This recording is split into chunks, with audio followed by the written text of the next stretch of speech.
Welcome back, everyone. So today's video is going to be a little different. This is going to be kind of an unboxing slash reminiscing about the past type of video. We live in a time where the present is just doom and gloom. Horrible.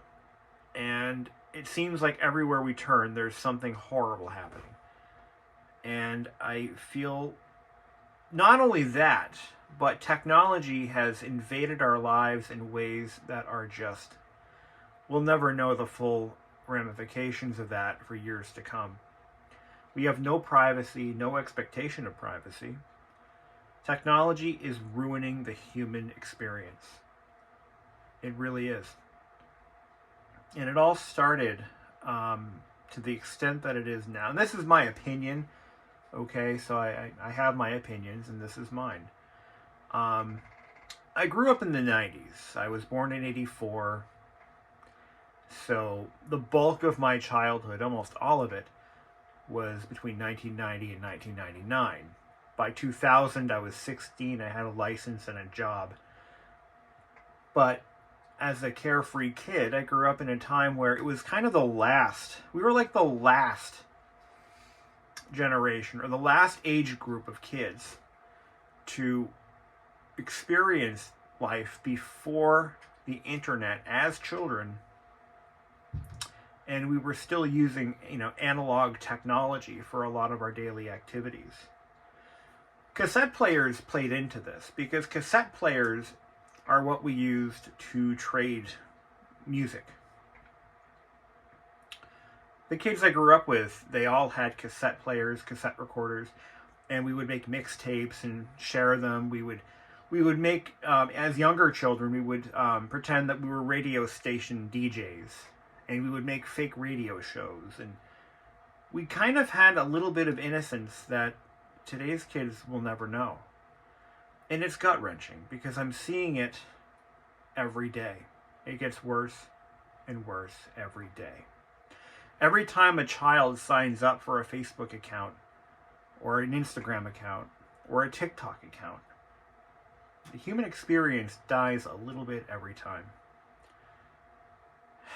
Really depressing.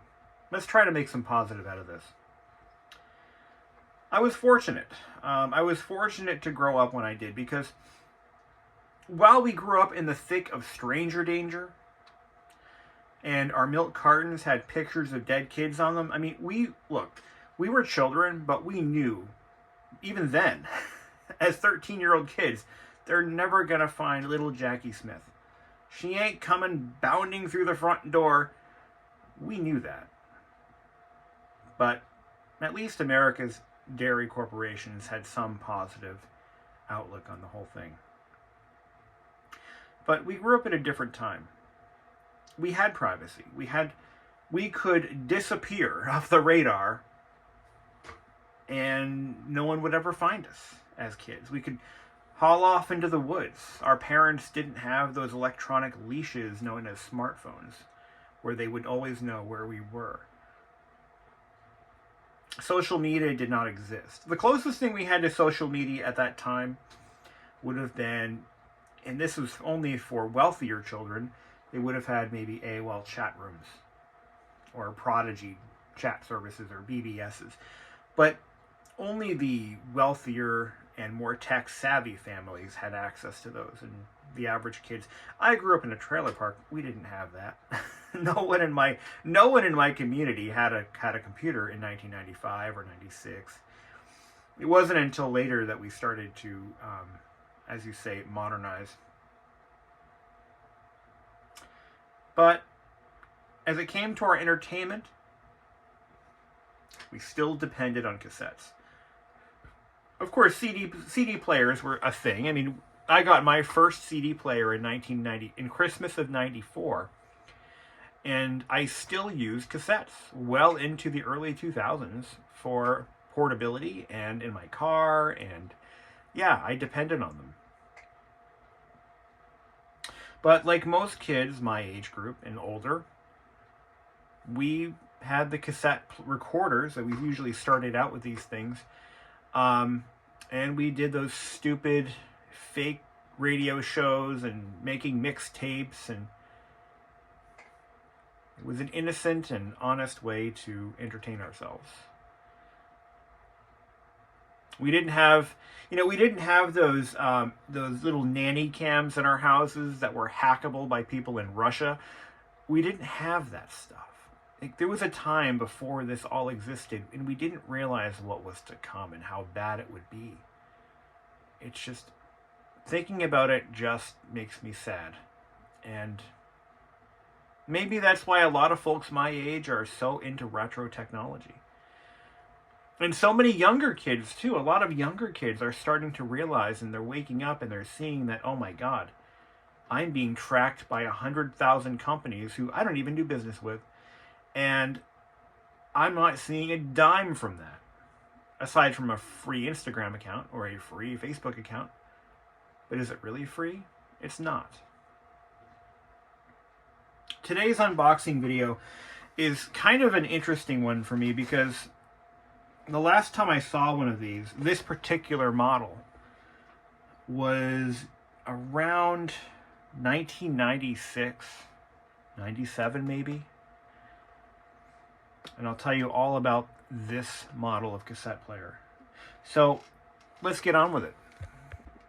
So as I stated earlier, I owned this exact model cassette recorder. This was my very first cassette recorder. My parents bought it for me in 1992, Christmas of 1992. And I remember that Christmas very well because that was the year that my grandparents bought me the first of 3 sets of a Rector set. And it was so, and not only that, but that Christmas we had a massive snowstorm. So school was delayed. I think we had about a couple of days where I didn't have to go to school even after the holiday break because we just had a massive snowstorm. I remember writing something on a piece of paper and hanging it in my bedroom to commemorate that snowstorm because it was like the first blizzard I had ever really experienced and that I can remember. At the time, my only form of audio entertainment was a 1970s Panasonic, just a component style receiver with one speaker. Only one speaker, so I never got the full stereo effect, so I didn't know what I was losing when I got this. Along with this cassette recorder, my parents bought me a pack, and this is one of the original ones. This is actually, I've had this cassette tape since 1992, and I've recorded on it 100 million times, but I got a pack of these. These are terrible cassette tapes, by the way. I don't recommend them. Even when they were new, they were terrible. Absolutely awful. But this was my first one. One of my first ones. The only one I still have from that time period. I saved this cassette because in 1994, I used this cassette recorder to make one of those fake radio station audio clips with one of my best friends at the time. His name was Mike, and I don't talk to Mike anymore. We went 2 very different ways. I hope he's well. He was a good guy, and we had a lot of fun, building stuff together. And well, anyway, this I bought off eBay to kind of make this video. That's the only reason I bought this. This is a terrible cassette recorder. If you're in the market for a handheld or a portable cassette recorder, don't buy this one. It's awful. I owned at least 3 of these between 1992 and about 1996. My first one, it died because I pissed off my mom and she threw it against a wall, which is totally out of character for her, by the way. My mom is one of the friendliest, calmest human beings I know. She never loses her temper. I must have been a real asshole that day because I pushed her to that edge and she grabbed it and threw it against the wall because I wouldn't listen to her. That was probably in 1995 or 6, maybe, give or take. Anyway, there's more to that afterwards, but because I'd acquired another one. I bought another one. They were like 20 bucks at Walmart, so I bought another one with some money I had saved, and that one was dropped and it broke. And then I got a third one by swapping the guts from one machine to the... Oh, it was a... We'll talk about it in a bit. It has to do with Walmart's really loose return policy at the time. I think it's illegal now. I think the statute of limitations is up on that one, so we can talk about it freely. We'll talk. It's a good story. Anyway, this is how they typically came. They were blister packed with a power supply. I don't recall if my original one had a power supply, and for some reason I remember it being in a box, not in a blister pack. So this might be a later model or a later production. Same model, just a later production. So let's take a look at the specs. So we got a built-in condenser microphone, which is saying nothing. One button record, which is pretty typical for that time. Pause button, that was a feature. And it uses standard C-type cassettes, which they were just trying to fill out, to make it look impressive, I guess, with AC/DC converter. On the back side, it tells you what everything does. You've got the built-in condenser microphone, UL listed AC/DC converter, a front-fired speaker, because we have to describe exactly what direction it points, because, I mean, come on. Operates on 4 AA batteries, not included. Full 1-year warranty, which is, yes, typical. 6 push-button operation: pause, stop, eject, fast forward, rewind, play, and record. A rotary volume control, earphone jack, and an external power jack. I'm sold. This, I want to point out before we dive in, this was sent to me by an eBay seller who doesn't give a flying about their customers or the products they're selling. This was crushed into a postage envelope, a big cardboard envelope. No packing material, nothing to protect it. I did write to that seller and I expressed my anger, and he offered a refund. I said, no, I'm going to use this for something else. I was going to leave this thing intact and just hang on to it for some reason, but I'm like, whatever. I just wanted him to understand that I'm pissed off, and that I'm like really pissed off, because he did not pack it well at all, and he should be fired. Okay, looks like this one's already been stapled shut after the fact. So this little blister pack might have been coming apart anyway. So let's crack it open. The model, by the way, is 35301S. The letter after the digit is it's probably just maybe a placeholder, or to identify it as one that comes with a power supply, because they all are exactly the same. So let's talk about this unit for a second. We're going to rip it open and get into it. Okay. It smells old. Nothing rattling around inside from the really shitty packaging, but let's get it apart here. So this was my first cassette recorder, this exact model. I remember them coming with all of these little forms here. Got your customer survey. Now, these cassette recorders were made by Thompson Consumer Electronics, and as I said before, these were poorly made. Like, they really are. They are awful. They used a mechanism that was used in a lot of various cassette recorders, boom boxes, cassette players. It is, and it's the exact same one. I know for a fact it's the same mechanism that was used in the Randix 57 Chevrolet novelty stereos. I'll tell you a little bit how I know about that in a minute. Yeah, that's a funny story.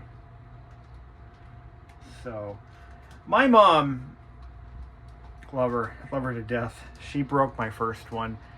And I don't blame her for it, because it was one of those situations where she was angry, and I pissed her off. And again, for her, that is rare. And she just chucked it across the room. It never worked again.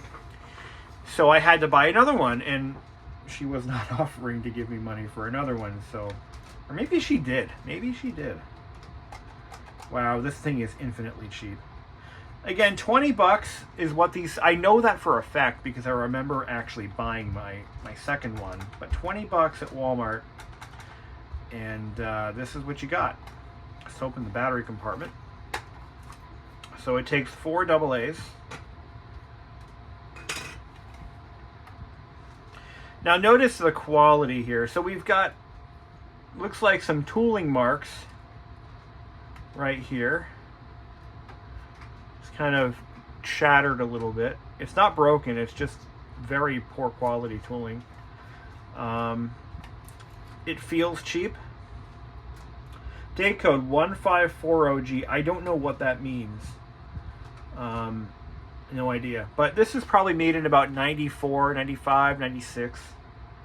There's a lot of these on eBay. Looks like the entire mechanism is sitting crooked.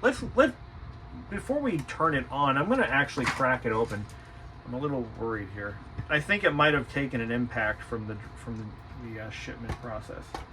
So we're going to actually open it up before we even turn it on and put batteries in it, because I want to make sure nothing's broken. The entire mechanism is sitting crooked. At least it looks like. It could be an illusion, but I don't know. Alright, here we go.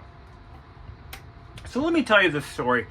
So, okay, I bought a replacement from the one that my mom threw against the wall, and so that happened. And what ended up happening with that one was I was using it, I would actually leave it in my jacket. I had it in my jacket pocket, and I was shoveling the driveway. It was probably 95-ish. And I was shoveling the driveway, as I often did. And it fell out of my pocket and hit the ground. And it broke a lever or something inside the mechanism, and it never worked again. So what I did, I had just bought it too. I had the receipt and everything. I had just bought it, like maybe a week or two prior to that incident.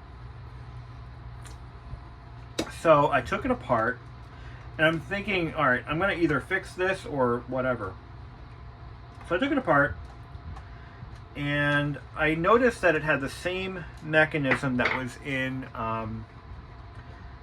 the Randix 57 Chevy novelty radio that my dad had given me, which didn't work. It had other problems. So, is there something I'm missing here? It's not coming apart here. Oh, you gotta open that, right? Let's take a look. Did I miss something? Or is... Ooh. Oh, we have to cut the, nope. No, it's not that. There's something holding it back. There it goes. Alright, so we got it apart. Okay. So, what was I saying? So the mechanism is identical to a lot of different cassette recorders and players from the time period. So let's talk about that story that I was going to mention before. So, as you know, I bought a replacement cassette recorder from Walmart, and I was using it to listen to music while shoveling the driveway in about 95 or so.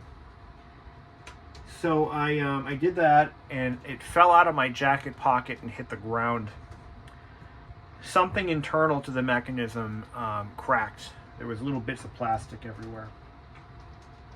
So I decided, since I had just bought it, literally just bought it, I figured, well, you know what, rather than return it, which I was a kid, I wasn't thinking, I could have just returned it that way.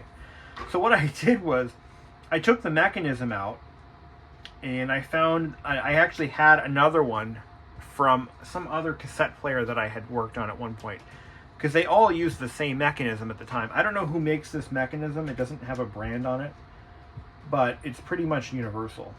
Just the transport mechanism itself is all I swapped. My soldering skills weren't that great at the time. I mean, they were pretty bad, if I'm honest. This belt is no good. See, look at that. Hear that? It's making scraping sounds. And the belt is bad. So we can't even use it anyway. Oh, all the belts are bad. Brand new and it needs new belts. Shit. Well, I guess we won't be demonstrating this today at all. That won't be possible. Oh my. Effective right out of the gate. Never used.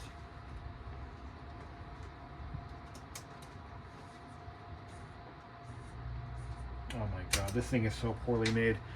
Guys, the things I do for these videos. Alright. So where was I? So I tried to repair the one that I had just bought and broken, like right after, like 2 weeks after I got it. And it didn't work out. It just didn't work out. So I'm like, Walmart at the time, they had a policy where no matter what you bought, they would take it back. It was such a loose policy that my mom would buy stuff from other stores like Ames, and she'd just return it to Walmart when she decided it wasn't either good enough or she didn't like it. That was how Walmart really grew their business, by making the customer always feel right, whether they were dead wrong or not. And I'm like, you know what? So I cobbled the thing together. I couldn't fix it. Whatever. There were cut wires at the end of the day, and I'm like, I'm done. So I put it together, and I brought it back to Walmart and returned it. I got the new one in, brought it home, and it had some other defect. It was probably like this one. This one is making scraping sounds because it's really cheap. I think that's what it was. It was making a scraping sound, much like this one is. And you could hear it, and a microphone would pick it up. So I am like, all right, well, I'll return this one. So I returned that one, got another one in the mail, or not in the mail. We didn't buy things online back then. And sure enough, that one was fine. Now, this is where I had a good working cassette recorder, and what I would do is I'd use the cassette recorder all the time. I was always listening to tapes. I was always recording stuff off the radio on my other stereo, and then I would put it in here, and I would use this on the school bus on my way to school. I'd use it on my bike. I'd stuff it in my I used to wear a coat, and I put it in my pocket. And it was just kind of always with me, like my cell phone is today. Anyway, so that radio, or that cassette player, ended up basically serving me pretty well, right? Well, that was until I brought it to school, and because I used to bring it to school all the time. And one of my classmates, whose father was the local sportscaster on a major TV channel. I won't say what it is because the guy's really famous.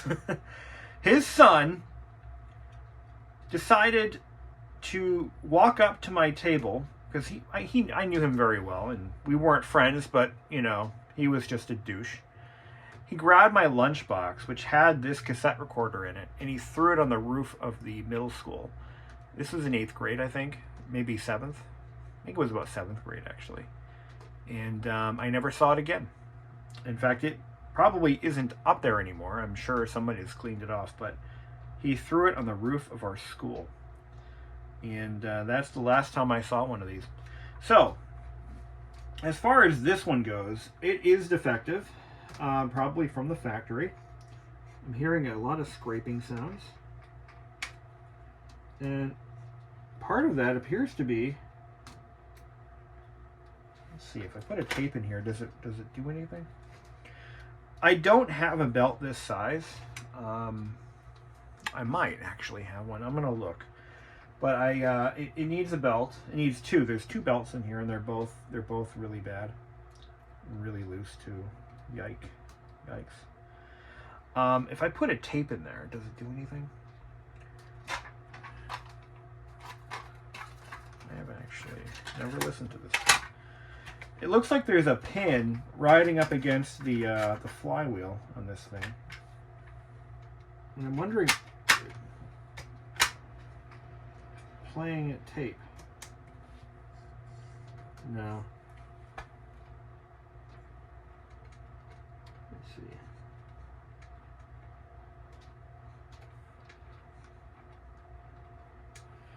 Yeah, this thing is no good. Hear that?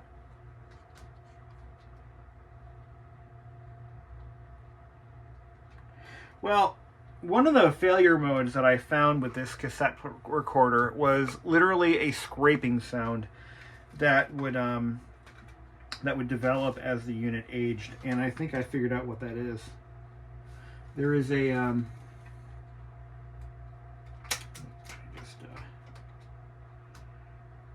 so that should be pulling this way.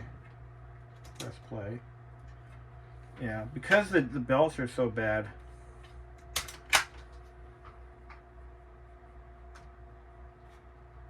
It just doesn't play at all. Yeah, the belts are slipping. No, the belt's not slipping. The clutch is. Oh, I had it in play mode. There we go. Yeah, total piece of junk. Very poorly built. Don't recommend. Oh, there it goes. It's playing.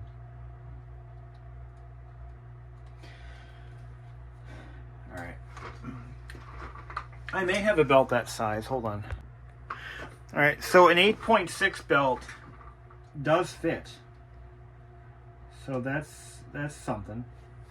Now the one internally here is too. I do not have a belt that small, so we're gonna have to do some surgery on this guy. Maybe I'll return this one to Walmart and see if they take it back. Wouldn't that be something? If my mom is watching this video, I don't mean to publicly shame you. You broke my cassette player out of love, and I'd rather it be the cassette player than my head. So thank you for not busting my head open. Love you, Mom. I'm gonna hear about this. What? What did you do? No. Anyway, all right. So, as far as the mechanism being out of alignment, it does appear like it is, and at the same time, it's not. You know, it's really not. So we replaced the bad belt.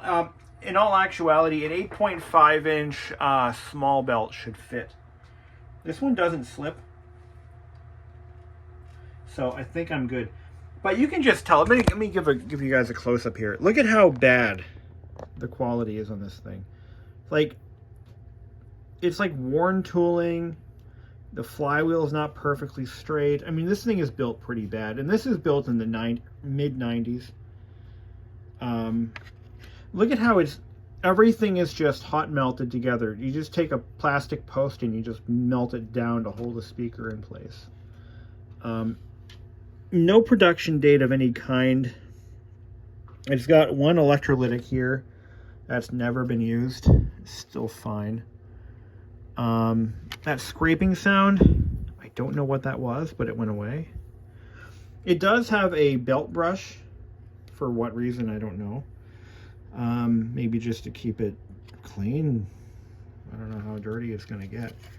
But, yeah, it's just... But this is what was scraping. Let me show you what I'm talking about. It looks like it's designed to stop the flywheel from spinning.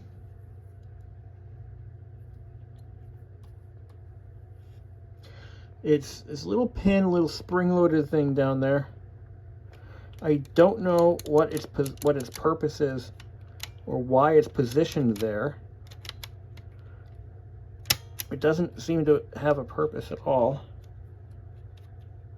It's just really...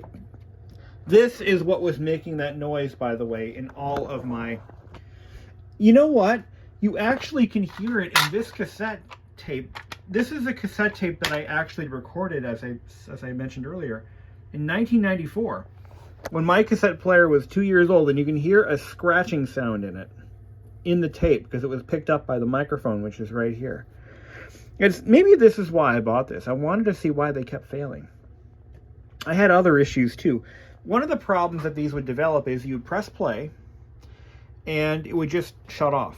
It would not stay engaged. It wasn't a worn out Paul or anything. It just wouldn't stay engaged.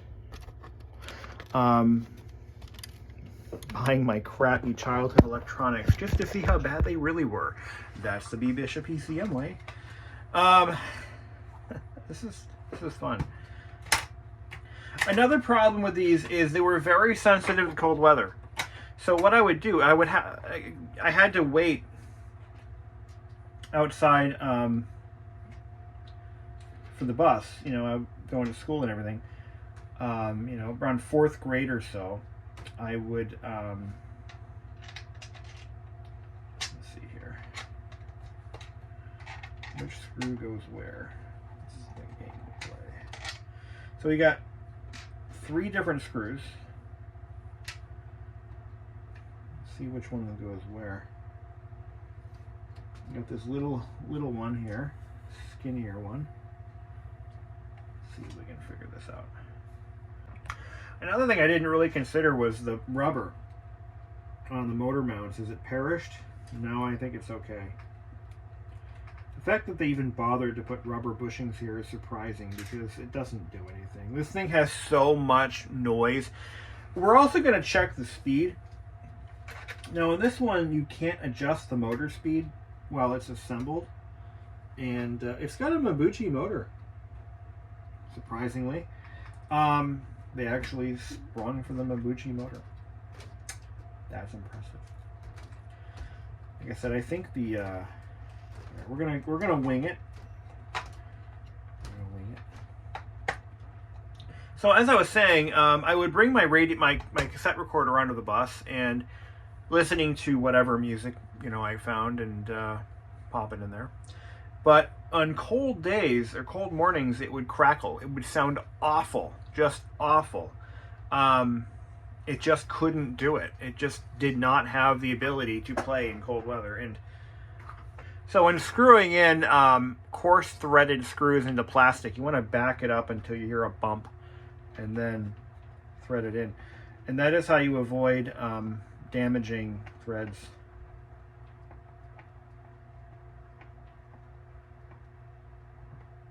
Okay. I think this one we got on the wrong spot. Let's see how this one goes. Back it up, bump, thread it in. Okay, same here. Well, works pretty well. Actually works really well. It sounds bad. I mean, it's hard to get used to how bad these old, cheap mono cassette recorders really sounded, but it does work. Indeed. And that is kind of shocking. No weird noises either. It sounds pretty damn good. So let's go ahead and put in my... Oh boy. This tape brings me back. I'm going to rewind it. Now look at me, rewinding a tape in a battery-powered cassette recorder. Come and get me! Come at me, bro. Where did the belt go? The original belt just... Maybe it disintegrated and it just melted. I don't know. Oh yeah, no auto stop. It does have auto stop on play, I believe. Here we go. Now this tape was recorded on this exact model in 1994, 28 years ago.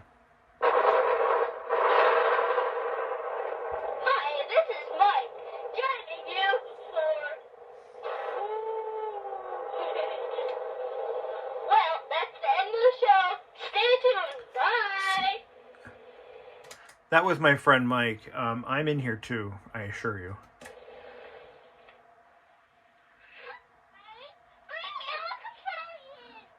Okay, that was, we're making fun of the local weathercaster, Al Caprillion.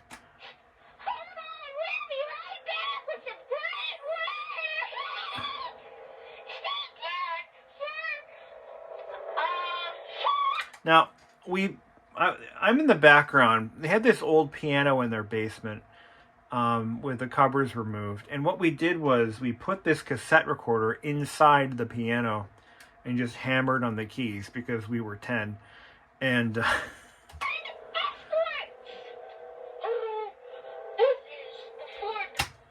me see if I can.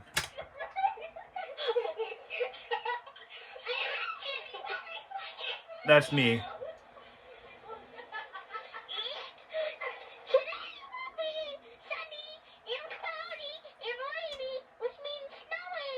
That's not me.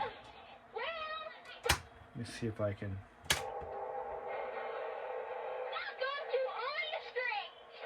That's me.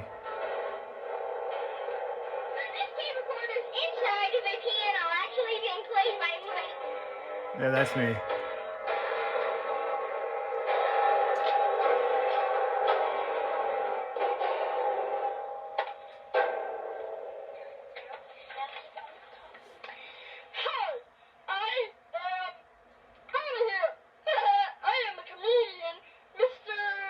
Yeah, that was me. Yeah. So that's me as a 10-year-old with this exact model of cassette recorder. And man, that's wild. The fact that I still have this tape is just crazy. But yeah, this thing works pretty well. Now that I've got a new belt on there and we've figured out, I think what I did was I flexed the flywheel so that it doesn't rub against that post. So yeah, these cassette recorders, which were cheap and numerous, were entertainment to children worldwide back before what we have now. You know, it's really sad to see. Like, as an adult, I try to be self-conscious of my usage of my smartphone. I'm always looking stuff up. I'm not watching TikTok. I do that sometimes, but not TikTok, but Facebook Reels.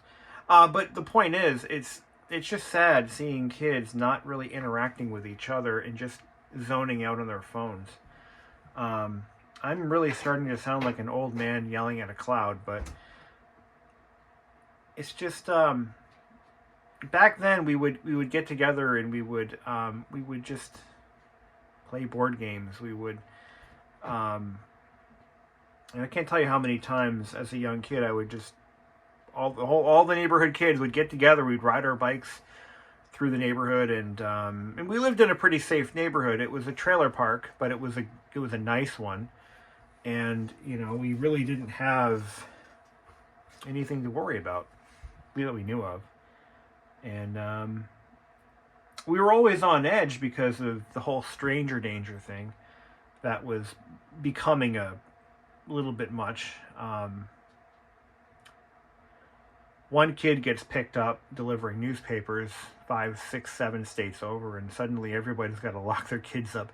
I mean, it was just it was a risk of living, I guess. But we've gone from that point. Now, we were the first time I think I went out on my, like, me and my friend Mike. We used to have a lot. We would be on our bikes all summer long. We would just ride and ride and ride. We were from the age of 11. We would ride 3 towns over.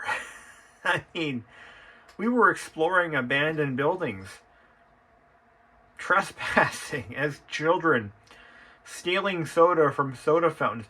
We took liberal use of the free refill policy. We would buy tacos from a Taco Bell 2 towns over, and then fill up our water bottles with soda and leave.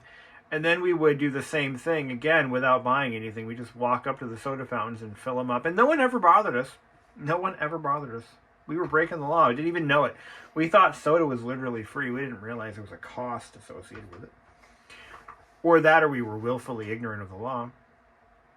But we had fun. We never got in any trouble. We never got hit. We never got, picked up. And this was in the mid-90s. Like, nowadays, if a kid does what we did, oh my God, the parents would be thrown in jail and shamed on Facebook and TikTok and Instagram and YouTube and, you know, made a spectacle of because their kid left the house. God dare them. How dare they do that? How dare they let their kids be kids, you know? And nowadays, it's just so bad. Nothing rattling around. As for speed, the only way for me to tell, I have a rig set up for car stereos where I can determine cassette speed based on a frequency response, but our output. But I would have to rig it up so that I could plug in a mono jack and all that crap. I'm not going to waste my time with that.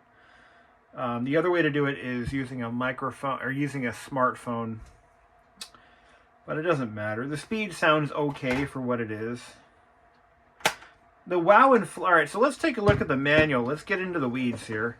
This should tell us what the specs are from the factory for the wow and flutter, which is probably astronomical. So there is an optional GE car adapter, number 51077. Battery installation. If sound quality deteriorates, or if tape reels turn too slowly or not at all, be sure to check with a new set of batteries. Good advice. It tells you how to rewind and to erase a tape, simply record over the unwanted material. This has a, I mean, it's pretty obvious if you know cassette decks at all, but this just has a permanent magnet as an erase head, which was very typical. Let's go ahead and record some stuff on this. I know you guys want to do that. Let's see how she records. Let's see what we can do. I had a knife blade here somewhere.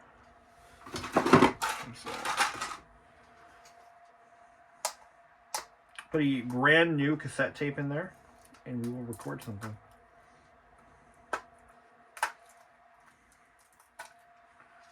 And while we're doing that, I'm going to we'll take a look at the manual, and we'll talk about the full specs on this thing. I don't mean to get too get off my lawn yelling at a cloud kind of vibe going on in this video, but that is really what's grinding my gears, you know. Kids today just don't, and it's not their fault, it's our fault. It's as the adults, it's our fault for letting this all happen. You know, for giving away all of our rights to a major corporation, so that we can post videos of cats doing funny things on the internet. It's just really kind of backwards, if you ask me, but nobody asked me. Here we go. So let's record this tape. Now again, society changes every generation. It really does. Every generation there will be changes to society that the prior generation doesn't always agree with.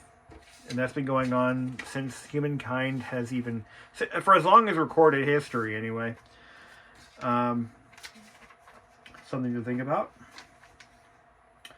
So it tells you how to remove and insert a cassette, how to clean the heads. Iron oxide particles from the magnetic tape will in time build up on the parts that come in direct contact with the tape. These deposits can cause incomplete erasure and a muffled sound during playback and may prevent automatic stop, which it only has on playback and record, by the way. It tells you this too. When your recorder is operated in play or record and end of tape is reached, your unit will automatically shut off. Doesn't work on fast forward or playback, rewind, sorry. I think this has a microphone jack. No, just an earphone jack. For some reason, I thought I remembered it having a remote or a monitor jack, too. Now, the monitor jack, I think, was for... Why do I think it had that? I thought it did. The monitor jack allows you to listen to what's being recorded on the tape while it's being recorded. So you'd usually use headphones or a studio monitor. Nobody's using this for a studio, but I just, for some reason, I thought it had that feature.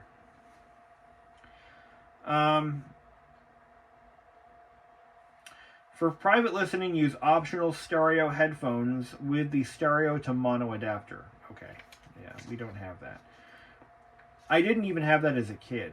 I actually had to rewire my headphones so that they would work with this thing so I could hear on both sides.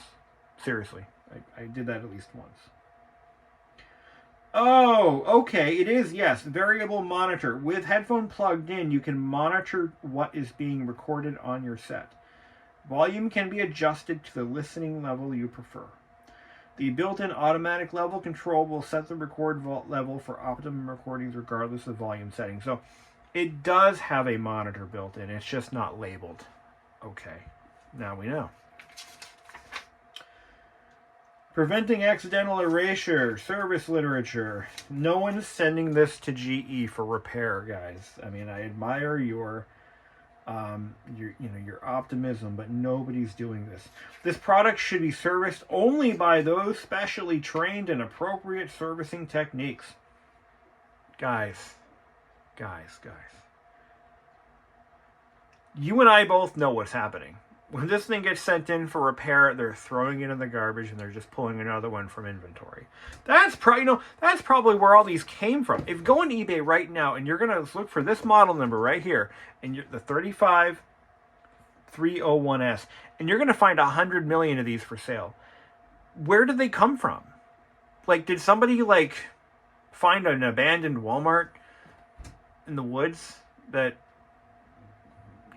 maybe Ebola broke out and the whole town was evacuated in 1994 and all that's left is this Walmart that's full of inventory? Where did these come from? I want to know. By the way, the RCA, this thing right here, I bought this the exact same way. New in package. This is identical to my very first cassette Walkman, which I did a video on a long time ago. Okay, no specifications are listed at all so far. Yeah, there's nothing. Yeah, they don't talk about it because they know this thing sucks. They're not talking about it. They're just keep their mouth shut. So on the English side, it doesn't talk about the optional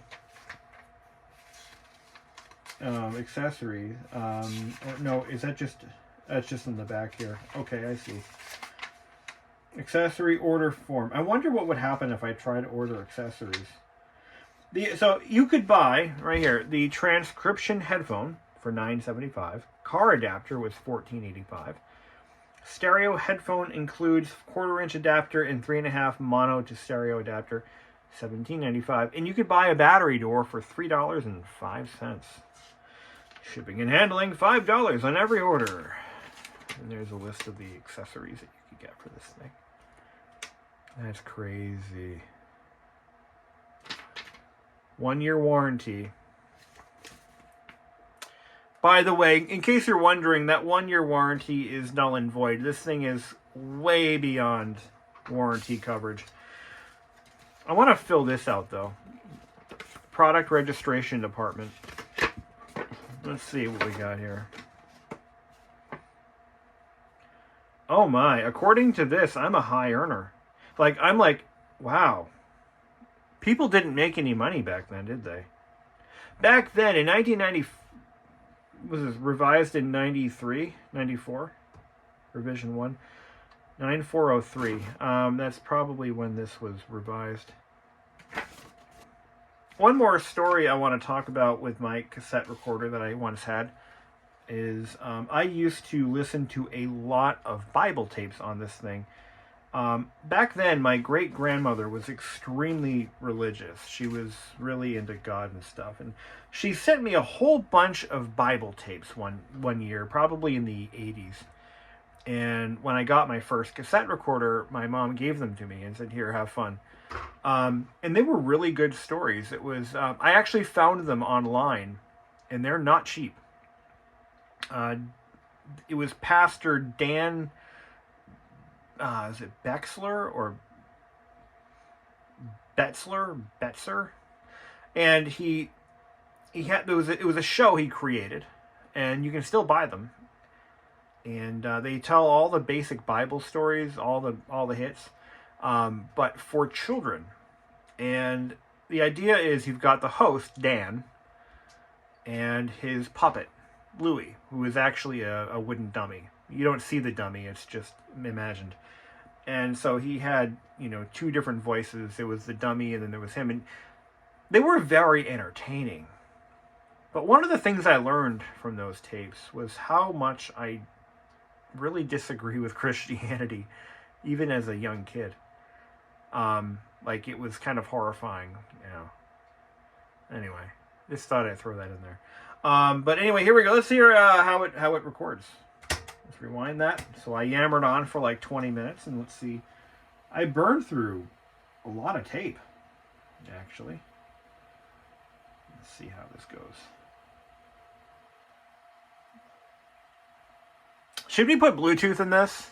No, because the amplifier, the speaker, it's just not a good choice. So let's rewind.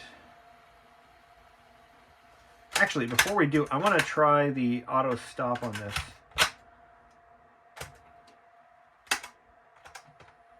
I want to see if that works.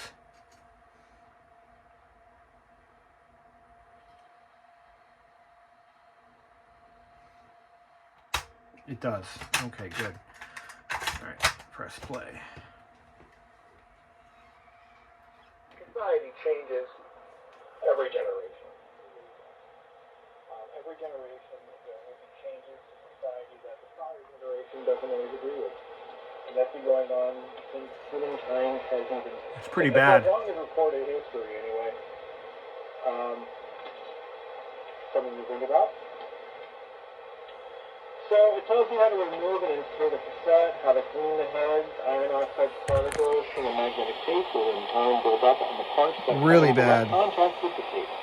These deposits can cause incomplete erasure in a muffled sound during playback and may prevent automatic stop, which it only has on playback and record, by the way.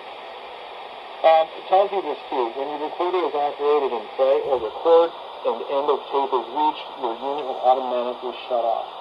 Doesn't work on fast forward or fast rewind. Can't barely understand anything. I think this has a microphone jack. No, just an earphone jack. For some reason, I thought I remembered it having a remote or a monitor jack too. Now the monitor jack, I think, was for. So you can hear the motor now. The first couple inches of tape, it's just really muddy. I don't know. It could be a bad tape, too. But you can hear the motor very clearly. Why do I think it had that? I thought it did. The monitor lets you listen to what's being recorded on the tape while it's being recorded. So you'd usually use headphones or a studio monitor. Nobody's using this for a studio. But for some reason, I thought it had that feature.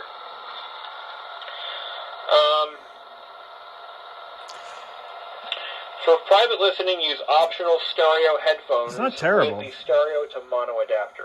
Okay. It's not terrible. I'll tell you what I'm going to do with this, though. I'm going to give this to my niece and nephew. I think I'm going to do that. I'll offer it to my sister and say, hey, do you think they'd want a cassette recorder? And I give them a couple of new blank tapes, and she can record them on a cassette. And they can kind of experience some of that analog joy that we once grew up with. And I think that's what I'm going to do with it. I don't need this. I don't want this. I just wanted to make a video of it, so I might do that. My niece and nephew are very close. They're obviously brother and sister. But they're very close, and they get along, and they're always playing together, and they're just, I think they'd like that. I think they'd enjoy this. And that can get them off of smartphones. I'm going to offer it to my sister and see what she says. I mean, hey, they might enjoy it. They can record themselves. They can just have fun without having to whip out a smartphone, a tablet, or some other piece of crap device that can just rot their brains. Something to think about. Until then, guys, thank you for watching, and keep it real.